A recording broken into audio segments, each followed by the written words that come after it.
17화. 그날 고운사에서 무언가가 깨어났다. 두 사람은 다시 지부 내 휴게실로 되돌아왔다. 문이 열리는 소리에 고개를 돌리는 몇몇 프리랜서들. 어깨에 붕대를 감으니 장비 가방을 정리하더니 진한 커피를 들고 한숨 돌리던 이들. 그 틈에 윤동주가 다시 들어섰다. 마치 전쟁에서 잠시 돌아온 참호안 같네요. 그가 중얼이듯 말하자 정지우는 고개를 끄덕였다. 실제 전장과 다를 바 없습니다. 여긴 전투가 없는 날만 존재할 뿐 전투가 끝난 적은 없거든요. 윤동주는 천천히 소파에 앉았다. 그는 한숨을 내쉬며 중얼거렸다. 논어에도 주역에도 이런 데는 안 나와. 정지우는 미소도 없이 말했다. 그렇죠. 여긴 당신이 알던 세상이 아니니까요. 윤동주는 소파에 깊게 몸을 묻고 두 손을 깍지 껴 무릎 위에 얹은 채 한참을 가만히 있었다. 휴게실에 울리는 조용한 기계 소음, 종이 넘기는 소리, 먼 곳에서 들리는 장비 수리음이 배경처럼 깔려 있었다. 그러다 문득 고개를 들었다. 혹시... 그가 입을 열었다. 제가 여기서 뭘 조심해야 하는 게 있을까요? 정지우는 물끄러미 윤동주를 바라보다 잠시 생각에 잠겼다. 그리고 잔잔한 목소리로 대답했다. 주의 사항이라. 많죠. 근데 딱 3가지만 기억해두세요. 그녀는 손가락을 하나씩 접으며 말했다. 첫째, 절대 혼자 판단하지 마세요. 이곳은 일반 상식이 통하지 않는 곳이에요. 혼자서 뭐든 해결하려 하면 되려 당신이 삼켜져요. 둘째, 진실을 전부 알려고 하지 마세요. 이 세계는 아는 만큼 당신에게 대가를 요구하니까요. 윤동주는 가만히 고개를 끄덕였다. 정지우는 마지막으로 손가락을 접으며 말했다. 셋째, 자신을 믿으세요. 믿을 게 그거 하나밖에 없을 때가 반드시 올 테니까. 윤동주가 다시 조심스레 물어본다. 이건 진짜 궁금해서 물어보는 건데 제가 무협소설을 너무 좋아하는데 무공 이런 것도 있나요? 정지우는 잠시 말을 멈추고 윤동주를 차분히 바라보다가 조용히 입을 열었다. 다 말씀드릴 순 없어요. 백야행 내부에도 분류 등급이 있고 정보마다 보안 권한이 다르니까요. 그녀는 커피잔을 손으로 굴리듯 살짝 돌렸다. 하지만 무공 존재합니다.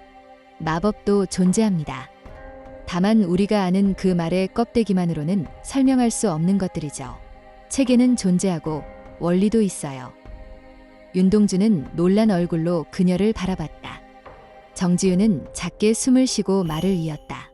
전설 속 상고시대, 지금은 존재조차 부정당하는 고대 문명들 속엔 하늘을 날고 번개를 부리고 사람의 기억을 바꾸는 인간들이 있었다는 기록도 있어요. 단순히 이야기라 치부되지만 우리 내부 자료에선 그걸 실존 가능성 있음으로 분류하고 있었죠. 그 말에 윤동주는 입을 다물지 못한 채 조용히 그녀의 말을 되새겼다. 정지우는 마지막으로 덧붙였다. 사실은 백야행 내부에도 무공과 마법이 존재합니다. 저 역시 무공을 익혔죠. 윤동주는 잠시 아무 말도 하지 못했다. 그리고 겨우 입을 열었다. 그럼 저는 그 시대의 무언가에 발을 들여버린 건가요? 정지우는 고개를 끄덕였다. 정확히 말하면 그 시대가 지금 다시 열리고 있는 중이에요. 그 순간 윤동주는 자신이 더는 이전으로 돌아갈 수 없다는 것을 실감했다. 잠시 숨을 고르더니 마치 오래된 봉인을 푸는 듯한 낮은 목소리로 말을 시작했다. 백야행에는 일부만 알고 있는 정보가 있어요. 일반인들에게 말하는 건 불가능하고 프리랜서 중에서도 일정 등급 이상만 접근할 수 있어요. 지금 말씀드리는 것도 정식으로 소속된 인원에게만 전해지는 이야기죠.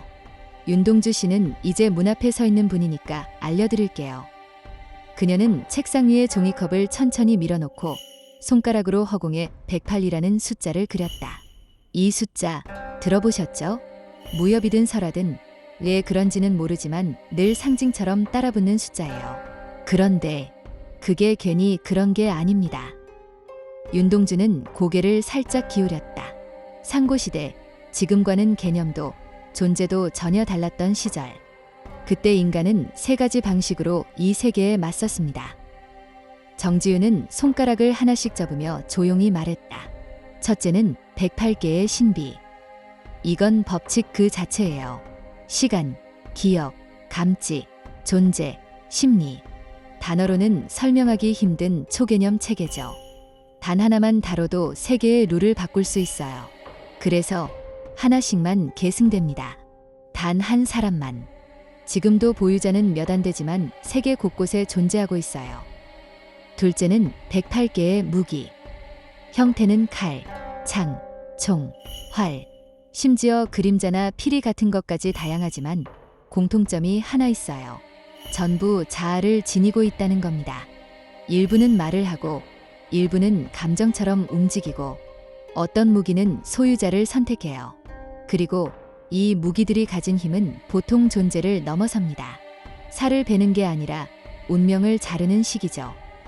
윤동주의 눈이 조금 커졌다. 마지막이 108개의 마법서 및 무공서입니다.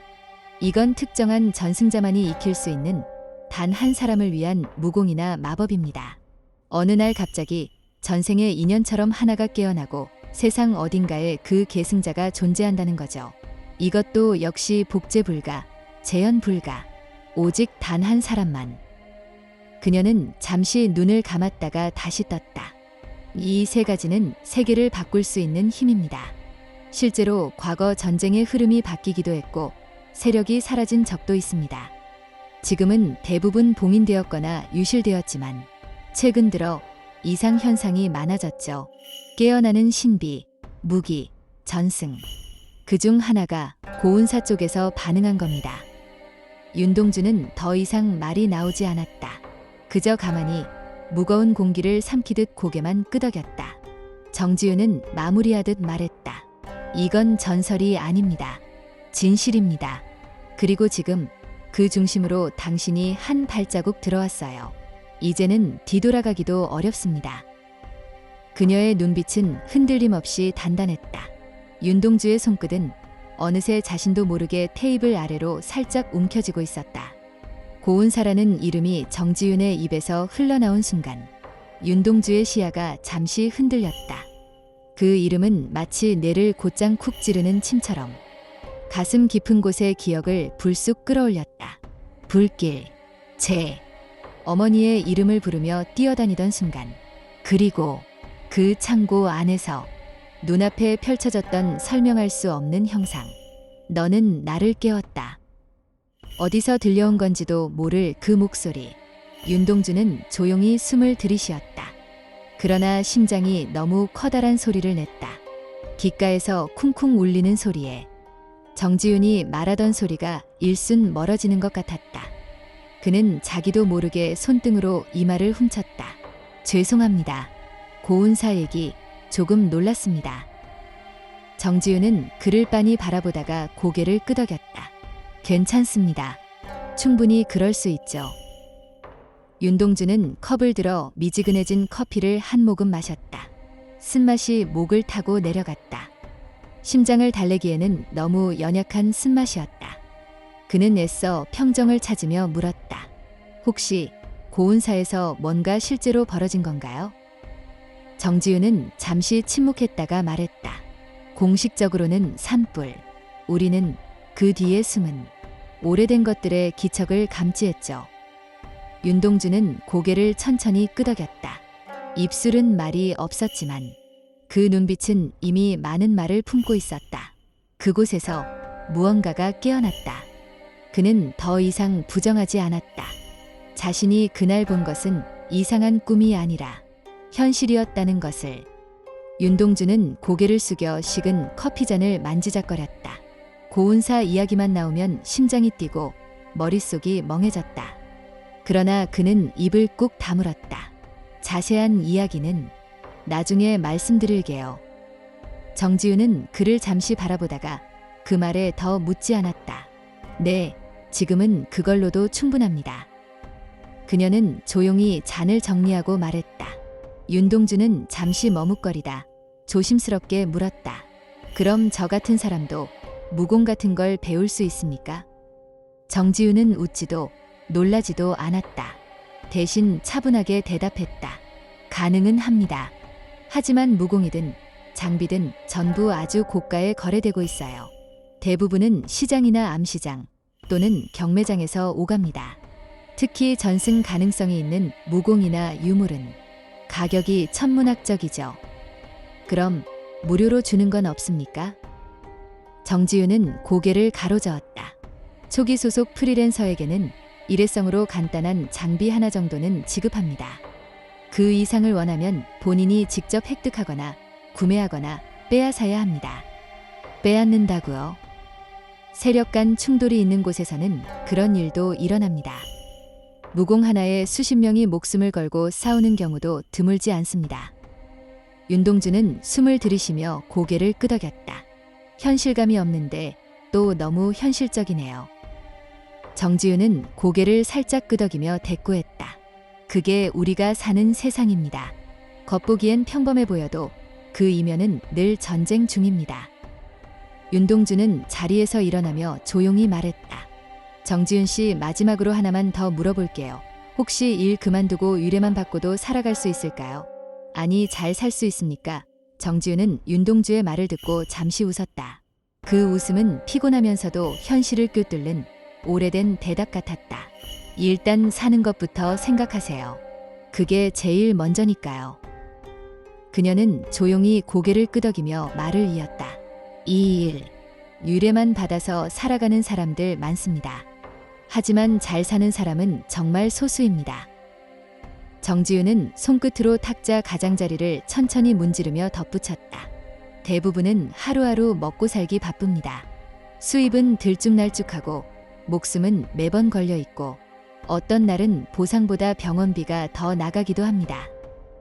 그녀는 고개를 들어 윤동주를 바라보았다. 하지만 정지윤의 눈빛이 아주 잠깐 깊은 무언가를 비쳤다. 진짜 능력이 있는 사람이라면 그냥 살아남는 걸 넘어서 엄청난 부자가 될 수도 있습니다. 그녀는 씁쓸한 미소를 지으며 말을 맺었다. 위험한 임무일수록 보상도 큽니다. C급, B급, A급, S급 이상 의뢰는 억 단위로 올라가죠. 실력, 운, 판단력 다 갖춘 사람은 감정무기, 유물, 전승 무공까지 손에 넣고 그걸로 세력을 만들기도 합니다. 그러니까 잘 살 수 있습니까? 정지윤은 커피잔을 들었다가 한 모금 마신 뒤 천천히 말했다. 될 사람은 됩니다. 그게 현실입니다. 윤동주는 그 말을 가만히 곱씹었다. 현실은 냉정했지만 그 안엔 분명히 길이 있었다. 오늘 이야기 고맙습니다. 정리할 게 많네요. 정지윤은 미소를 지었다. 천천히 하세요. 이 일은 조급함보단 방향이 중요하니까요. 두 사람은 휴게실 앞에서 짧은 인사를 나눴다.